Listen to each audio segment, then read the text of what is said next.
Tamara hitz-jokoak zer dakarren? Nik esango nuke dela desbiazio txiki batek ze desberdintasun edo zein bateko desberdintasuna ekarri dezakeen munduan, ez?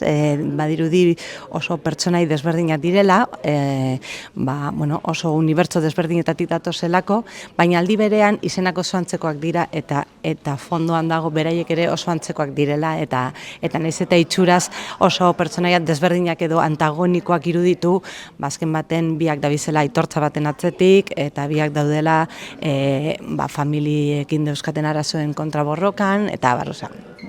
Gure kasuan nik uste dut abia puntua izan dela zerbait kontatzeko nahia beharrean, zerbait egiteko nahia, ez? Azken baten, fikzioa lehenengo aldiz egin nahi izatearen pultsioak ekarri eraman gintuen talentu berriak formatu txikiak deialdira aurkeztea, horrezek erakarrita fikzioa egiteak, ez? Badukagu esperientzia bestelako proiektuak egiten, baina fikzioa inoiz egin gabe geneukan, eta pentsatu genuen gure neurriko deialdi bat zela, eta behin erabakita horra puntatu nahi genuela, hasi ginen historia eraikitzen apur bat gure, hurbilean daukagun errealitatetik, ez? Ikusentzunezkoak, aktoreak eta errez iruditzen zitzaigun hortik eraikitzea historioa. Nik uste dut, tentsioa dagoen toki guztietan komedia egon daitekela, ez da? Osea, eske tentsioak eramaten gaitu puntu batera oso gauza komikoak egitera. Casting aretoa da bat, hau da beste bat, izan berri dugun prentzaurrekoa da beste bat, ez? Norbaiten aurrean kokatzen garenean zerbait mostratu beharrean, horrek normalean tentso jartzen gaitu eta tentsioak komisitatera garamatza askotan. Nik esango nuke Liliren pertsonaiak, Tamararen kasuan, metafora bat dela, ez? Osea, ez da igual hainbeste, ez duela pertsonai hori antzesten jarraitu nahi, baizik eta zer errepresentatzen duen pertsonai hori egiten ibili izanak.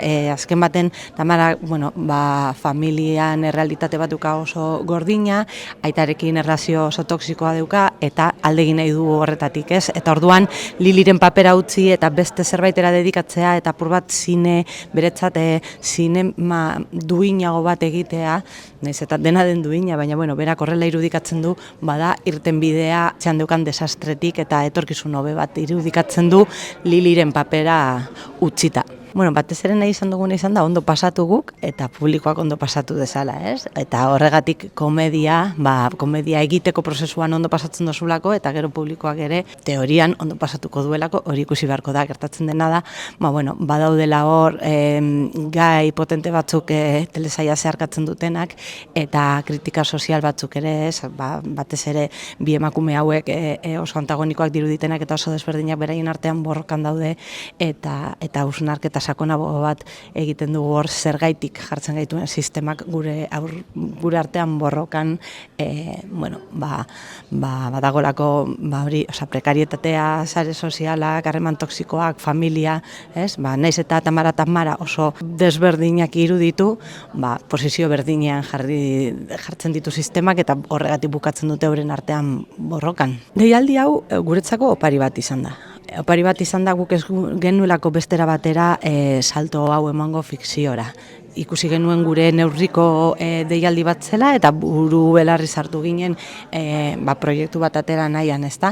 Aukera eman digu fikziora sartzeko, baina gainera, lehen esan dudan bezala, jolas tableroan gutariko bakoitzak kokatu da inoiz egon ez den postuetan, adibidez ni gidoilari aritu naiz inoiz aritu gabe orain arte, rodajeko egunetan ere produkzio zuzendaritzan ibili naiz, han ere berdin, orduan, eman digun aukera batez ere izan da, gu maila pertsonalean beste lanpostu berri batzuetan kokatzeko eta jolasteko horrekin, ezagutzeko, asko ikasteko, zinean esperientzia gehiago daukan jendearen gandik, lantaldean egon direlako ere bai horrelako figura potente batzuk, eta ere bai asko gustatzen zeguna da talentu berriak deialdia izanik, izenak esaten duen bezala, talentu berri ezinguratzea ere bai, eta horregatik badago ere bai lantalde poliedriko honetan, jende gazte asko eta talentu berri asko begirada oso freskoa eta ausarta aportatu diotenak proiektuari. Kameoen kontua,